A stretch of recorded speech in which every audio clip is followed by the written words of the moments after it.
Hey everybody, welcome to this edition of Bird Brain 66 with your host Brian Bretsch. He's Andy Teague over on that space, and we are excited to have our good buddy, who's becoming our fast good buddy, Tony Shaffer from Monster Cards. Tony, thanks for joining us. Hey, happy to be here, guys. Thanks. Tony's going to become a regular whether he wants to or not. Just Yes. Wealth of knowledge.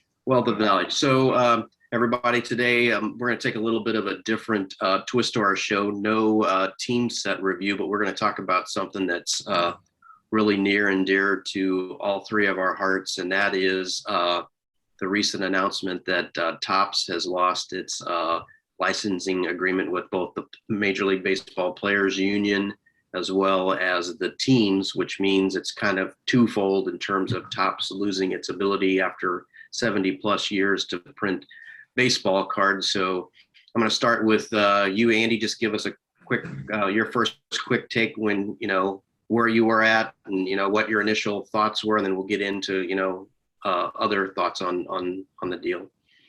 Well, I always get these press releases from different things, how you set up your news feed or whatever. And one of them happened to be this Fanatics, just is going to completely dominate the card market, apparently moving forward at some point, and it looks like it's going to be sooner than later, as we discussed a little bit earlier. When I first heard about it, I was like, I hate the fact that there won't be any Topps. I wish there was some kind of deal where Topps could be around in some form or fashion, just kind of to carry on the tradition of the big Topps and baseball. But on the other hand, I started looking at it because, it's going to be Fanatics, and I looked at a lot of stuff that they produce already, and they do a really good job, very quality company, and they get stuff out on the street in, like no time after championships are won, and, players, whatever sport happens to be, if they've got something MVP, it's like on the street next day or that night or right after the event happens. So they're ready to roll. So I'm excited from that perspective because, as you know, you do stuff and you go to Topps.com, you got us Topps Now products and stuff like that. And sometimes it takes weeks. Matter of fact, I ordered something just as a reference. I ordered something back on this road to opening day, months ago, but I still have one card apparently that's hanging out there that I've never even received yet.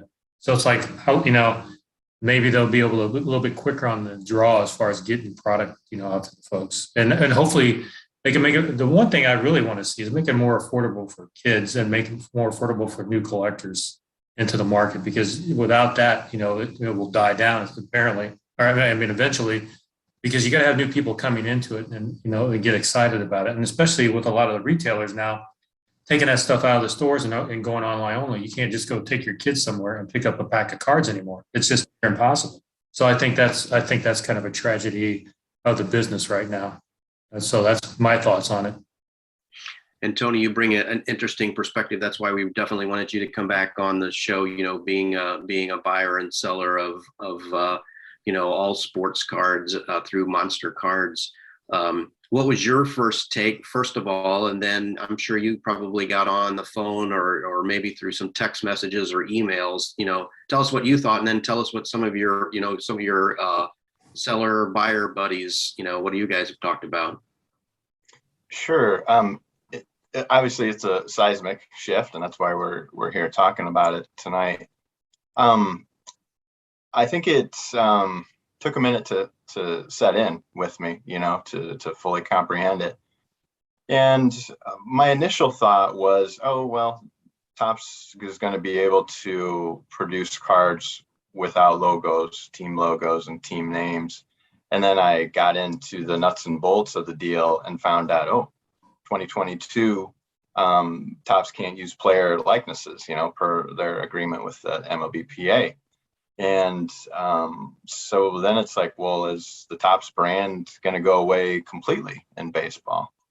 I know a lot of collectors, even people who collect vintage cards, who want either, their team run to go all the way through with the Topps brand, or people who just still pick up a Topps factory set off the shelf every year just to have it in their collections. So what will happen with that? Will it just be Fanatics? Will Fanatics retain Topps? I think we'll kind of get into those prospects too. But consulting message boards, there aren't many people who like this that I've seen, and especially with baseball fans, and I'll include myself too, we're a little resistant to change with the game, with the hobby. And so that kind of falls in line with, what my expectations were for the collector's opinions. Yeah, I agree. And that was probably the biggest shock for me. I mean, I was on vacation and I don't want to say my phone blew up, but I had several people call, and even one person wanted to put me on a local radio station to talk about just the overall shock. And I said, no, I'm at a point where I can't really A, get good cell signal, and B, I just haven't had a chance. And, my wife will probably, smack me across the face if I decide to. I'm just kidding. She would never do that. But, hey, we're on vacation. You don't need to do an interview about baseball cards. But so it took me a while, and Andy and I texted back and forth about it. But yeah, I was pretty shocked. And after I, started reading about it, I was more, almost sounded like there was some, backdoor dealings. It feels like, from based on Topps perspective, that they were kind of left in the dark. The players union and the league itself really has been, quiet about all of this. Andy, what was your take on it kind of, almost seeming like a backdoor deal? And again, I'm not knocking Fanatics or business deals. I'm all about free enterprise, but I'm kind of like Tony. I'm still the old school where I'm going to miss Topps. I'm just going to say that out. Yeah, I'm not going to say that I won't miss it. And I'm going to go back to 1989 when we had a company come up called Upper Deck. So remember the excitement that came along once they threw a product on the street, because it was outstanding. And unfortunately, they came to an end, which I thought was another tragedy in the sports card era, because they were producing great cards, great card stock, great photos. I mean, everything they put out was just, top notch. So I'm looking forward to, hopefully this is what happens with Fanatics taking this thing over, and they do something similar to that. But I don't know. Maybe business things happen. I think maybe they just weren't happy with the way things were going with Topps. But on the other hand, though, they're dragging in 4 major sports at the same time. So, I mean, that's an incredible amount of commitment and wheelings and dealings to get all 4, players associations and all 4 leagues to come about, and all at the same time to make this announcement. So to me, it must have been going on for, I would imagine for a year or two to make this kind of a thing go off. So I would have to imagine at some point that somebody knew something, had to know something on the inside, whereas Topps or somebody had to have some kind of feeling that something was going to go on. It's maybe not. Like you said, they said they were kind of blindsided by it, but I don't know. I still, like you said, you miss it because, because you and I do the team set thing, and done that forever. And, it's always nice to have that run. But then again, I kind of look back to the Upper Deck thing, because that's when that really started taking off again. That's kind of when the collecting really blew up again. And maybe that'll happen again, or maybe it won't. But I'm interested. I just want to see what Fanatics has to say about it too. Even just put like a demo. Hey, but there's an unnamed card company right now too, as I've read, just as late as today still. So, I mean, who knows? And like you said, it was a 2022. They can't do anything after that. They can't do anything else. So who knows? I know Topps said they'll produce till 2025, but I don't know what that would be. I don't even know what that would look like, because I'm always hesitant anyway to buy stuff that doesn't have a logo or the team name and stuff on it, because to me it's kind of, I don't know, it's kind of second rate at that point. Definitely, yeah. It caught me off guard for sure. I'm not 100% sure where it's going, but Tony, one of the things that you and I had talked about is that, and I know you just briefly mentioned it. So right now we know that Panini still has a brand out there. We know that Upper Deck still does, because they're in hockey and some other stuff. And we know that it's Topps. Just in some of the, banter back and forth with some of your collector friends, does it seem like Fanatics can, one, pull this off so quickly? Or if you don't have an opinion on that, that's fine. Or do you kind of feel like maybe that Fanatics, like to Andy's point, would maybe buy Topps or Panini or Upper Deck. What's your feelings on that? Yeah, well, one interesting thing about their ability, I don't think anybody questions that I've read or spoken to. Just for numbers' sake, Topps was going to be involved in a merger and go public again, and that valuation was going to put Topps at 1.3 billion. Now, just in comparison, Fanatics is a huge company. Whether collectors, they don't have the same name recognition, I don't think, with all collectors as Topps does, but Fanatics is valued at 18 billion. To give you that comparison. So they probably have the capital to, get operations going and get cards out there. And obviously, I think money talks in their negotiations with the players' associations. Just having that little innovative way to give them a slice of the pie, I think, is maybe what helped blindside, as Andy said, and I've read Topps. That's the most common word I've heard with Topps, how they felt blindsided by this deal. But yeah, I think sharing that revenue helped them make this in. Another thing that I've read from people who've dealt with Fanatics in the past, and fortunately Andy's had good experience with them, is that they've put out a lower quality, specifically a jersey. People didn't really like the quality of those that came out. And so some people are wondering about the quality of the cards that will be issued. Now, I don't know if you can, I guess you can mess up cardboard. I mean, look at, 81 Donruss or something, but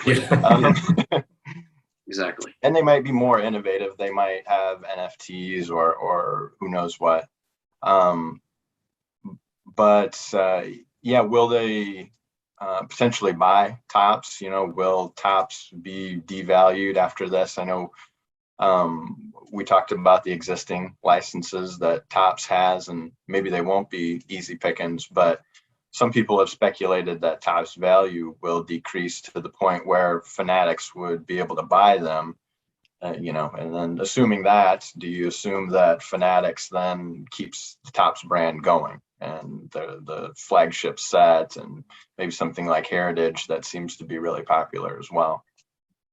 Definitely. Yeah, go ahead. Because he just brought up a good point, because if we looked at some of the things, and I'm going to go back to Upper Deck once again, because this is something they did that was really good. Because if you remember, Upper Deck went back and put out Gaudi cards, so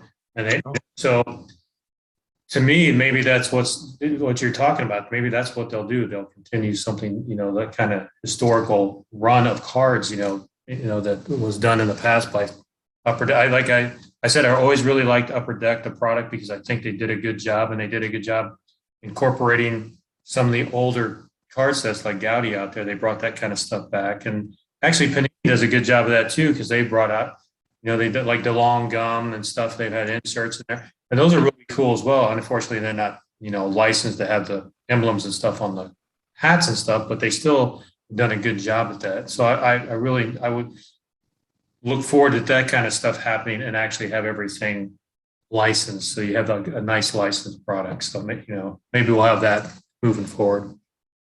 Yeah. And Tony, you said something too to draw. Yeah. And Tony, you said something earlier too that made a lot of sense, that money does talk, the 1.3 billion compared to the 18 billion that Fanatics has. But the other thing too that I read is something that's different that Topps never did is Fanatics is going to have, representation from Major League Baseball as well as the Players Union on their board to help make decisions on what things could look like. So I'm kind of excited about that. And if you read more background about Fanatics in terms of, who some of the big boys are, I mean, they've got some pretty iconic people that, will continue to, if they need to raise capital or if they decide to go, I'm not sure if they're private or public. I didn't do my homework on that, but I mean, they can certainly raise more capital if necessary. And, one of the things that many people may not know is that Topps, was bought out. I think it was in 2007 by a investment firm, as well as Michael Eisner from Disney. So of course, Michael Eisner is going to have all of the ability. So who knows, we may be seeing princess cards and all that sort of stuff coming from Topps in the future. But another interesting you just brought up something really interesting, Brian, because I just read an article the other day about what Disney has done. And maybe along these same lines, because Topps, like I mentioned on our conversation prior to starting, that they got into the toy business with the old Mega Toy Company. I think I'm pronouncing that correctly, but I also saw the other day that they're also, Disney's going out and recreating the old McDonald's toys. So that's maybe the business that Topps is going into. I mean, something like that. Maybe that's their future. They're in the toy business, and then Fanatics is in the card business. So. All right. So I got one question to ask both of you, because I really want your take on this. And we talked about this too. I think the beast that's in the room for Topps that they could definitely address and take would be college sports. Obviously with the new licensing and athletes now being able to make money, on their name. So Tony, I'll start with you. What do you think the odds are? Again, it just depends on how much money Topps potentially loses from being out of baseball cards, but if they're able to put their PR team together and sign some Heisman Trophy winners, or follow Arkansas baseball, who's been good for so many years in a row, or LSU football, or Alabama, and all of a sudden you've got Alabama college football cards. What do you think? I mean, do you think that that's a good potential, and do you think there would be a market for college lacrosse cards or what have you? Well, in this market, I wouldn't rule anything out. Historically, college cards are certainly not as collectible as when somebody makes, the big show. We're always looking for, Trevor Lawrence's first card in a pro uniform or whoever. But it's certainly an opportunity that I would imagine they're eyeing. But at the same time, you've got Fanatics right there too, and the same thing applies. If they're a Goliath with, their market cap, are they just going to be snatching up all these athletes? It was a big deal a few years back when they signed a couple of guys from the Cubs. I think it was at least Chris Bryant, maybe Arrieta, maybe Rizzo. I can't quite remember. Maybe two of those three, $2 million exclusive signing deals, where they would do X number of shows and sign X number of items. So, they're definitely already familiar with that market too, and have the mechanism in place to snatch up guys in that realm. Andy, what's your take then on the potential for college sports? For it, against it, or think that's a good avenue for Topps? I think that's probably the way they may go, because as Tony just mentioned, you want to speak about Trevor Lawrence. They actually put out a Trevor Lawrence set. I think it was earlier this year. It was, and I happened to know, not that I collect the college football stuff, but I just happened to notice that on their site. So yeah, maybe that's another. I think it was like a 50 card set or something like that. And they've done that with some soccer stars, things of that nature too. So that might be another thing they get into, and think one of those things that they do moving forward. I think that's very likely the way it looks now. I mean, yeah, and again, both of these companies are very smart in terms of their marketing approach and all that sort of stuff. So I'm sure that they've got folks similar to us who are making way more than the three of us combined to come up with these decisions on the directions that they want to go. But could you imagine though, if you're either one of those companies, it doesn't matter if you're Topps or you're Fanatics, and you decide that you're going to go into a college crazed football or basketball or women's basketball in Connecticut, and you decide that you're going to make a team set with a very limited run. If you're a diehard fan of the UConn, the Lady Huskies there, or like I was saying, Ohio State or the Oregon Ducks, and all of a sudden you've got this limited run of, I don't know, let's say it's 500 team sets or whatever. I don't know. Now the wheels, as I start thinking about it, are turning, and it's like that might actually be a nice little niche for each one of them. But my heart still, no matter what happens, is always going to be on the professional side of things. So Andy, would you collect? I don't even know, who's your favorite college football team? I'm not even going to answer that part, but I'm going to say no, because that just doesn't interest me.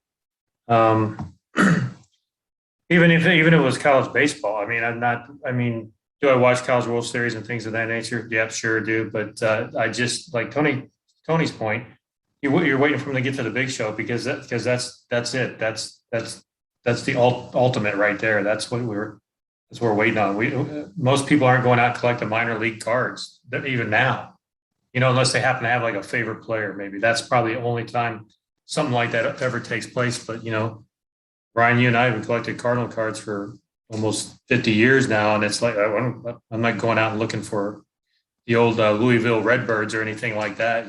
So I mean, I don't think there's much of a market for minor league baseball.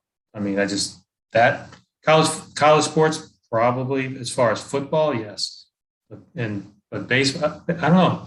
College baseball just doesn't seem to get the same level of play in the media and on the networks as the football does, and it's just don't think they're there yet as far as baseball is concerned. I agree. Yeah. And usually it's such a long road after a college ball player comes out, even having that experience in college until they would make the major leagues in baseball. Right.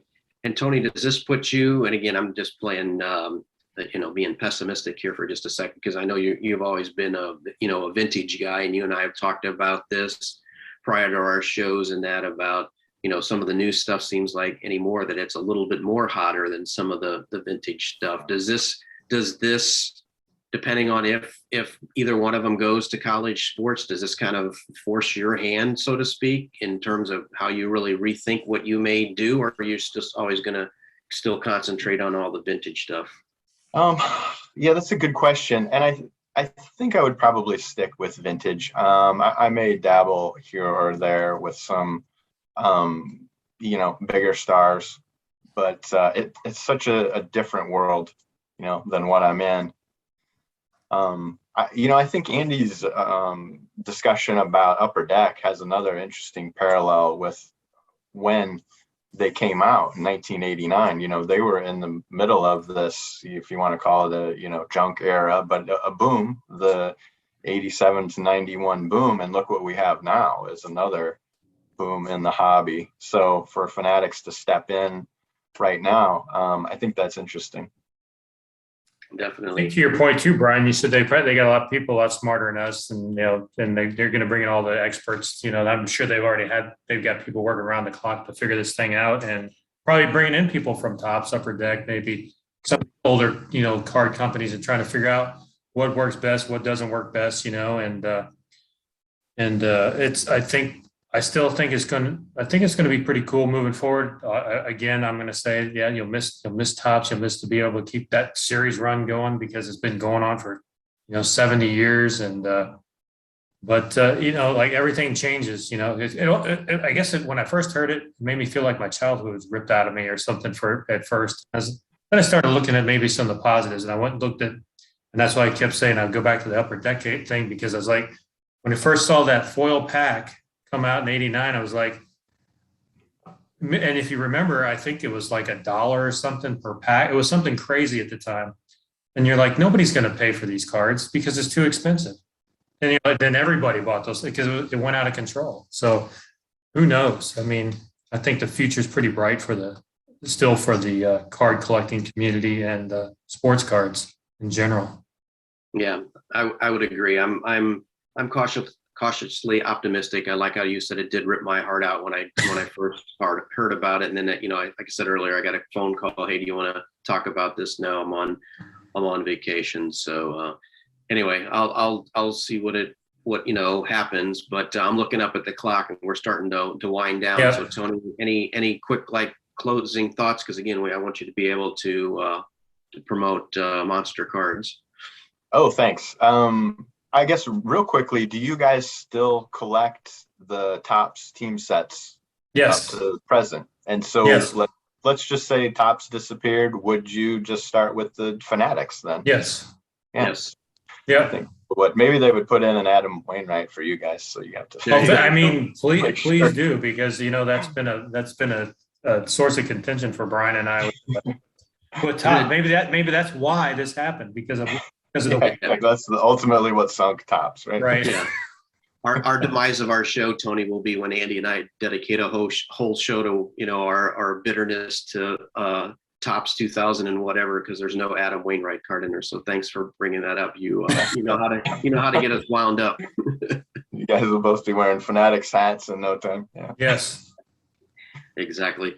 So Tony, we're going to get ready to wrap up. So tell everybody, about Monster Cards, where they can find you, and then I'll close and let everybody know where they can find us. All right. Well, I'm going to do the visual thing this time because it's such a catch can with everything. eBay, I'm a Monster. Facebook, the URL Monster Man Cards. Twitter, Monster Cards. Instagram, Monster.cards. Okay, so anybody can just pause it there. So I appreciate you letting me plug everything. Oh, definitely. And one other thing, you put together a monthly newsletter too. That's pretty cool. So give that a quick little ad for that. Yeah. Can you sign up for your newsletter? Yes, people can just email me. Yeah, monstermancards@yahoo, and I'll get you on my list. It is approximately monthly. Thank you. And it'll just have some insight from me, how I'm feeling about the hobby in general, then some news stories, usually a recommendation for a sports, baseball related book, TV show, something there in pop culture. But I like to think that it's a little bit humorous and has a little bit of hobby news as well. Yeah, it's a great read. I read it every month. I liked your quick take on because I think you put it out like right after this whole I was at first called a debacle, but I've gotten over it. I mean, this news, and I'm being more positive about it every day. Like Andy said, I think there's going to be some great stuff. So Andy, any real quick closing thoughts, and then I'll tell everybody where they can find us. One thing I hope they don't do is flood the market with a bunch of different sets. And I'll say this real quick. Topps has the base set, heritage, archives, and it goes on and on and on. It's like, how much is too much? It's like, and then it's inserts and this pseudo short prints and all this other nonsense. So I hopefully don't go down that road too much. I mean, I can understand a set or two for each major sport, but nothing too crazy. That's all I'm hoping for. Yep, I agree. Well, Tony Shaffer, again, just absolutely happy to have you as a guest. Your insight, we told you after the first show that the penalty for doing a good job is that we'll invite you back because we enjoy. You'll be back again. Good talk, and we're going to get into some of the older cards. But anyway, folks, thanks for watching. You can find Andy and I, BirdBrain66, and Tony's going to be more of a guest. You can find us on YouTube, BirdBrain66, Facebook at BirdBrain66, as well as our Twitter handle at BirdBrain66. Request cards. We talk about all sorts of fun stuff. So on that note, thanks everybody for joining. Peace. And I had no Van Halen reference this time. Yeah. Appreciate it, guys. See you again. Thanks. Yep. Thanks, Tony.